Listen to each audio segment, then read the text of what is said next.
You can't move on to your future without understanding your past. You don't realize how much history is underneath the streets that you walk on, the buildings that you live in.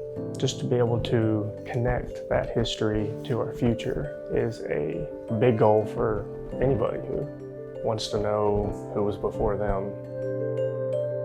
When I was looking through, when I wanted to change my major, I was going through every single thing that was at South until I saw anthropology. And I Googled it. I always knew what an archaeologist was because I loved watching those documentaries as a kid. And I was like, well, I love history. I love being outside. I love everything around this, so why not try that?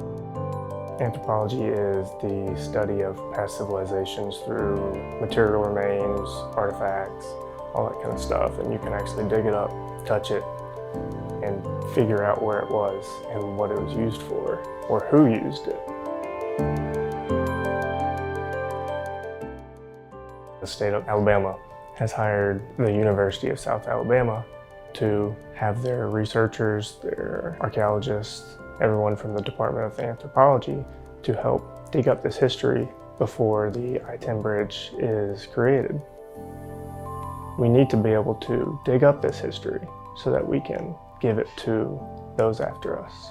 We are the ones who get to dig up the history that's in Mobile before this bridge is put here. The point of CRM, which is what we're doing, cultural resource management. It's all about pulling up the history, documenting it, researching it.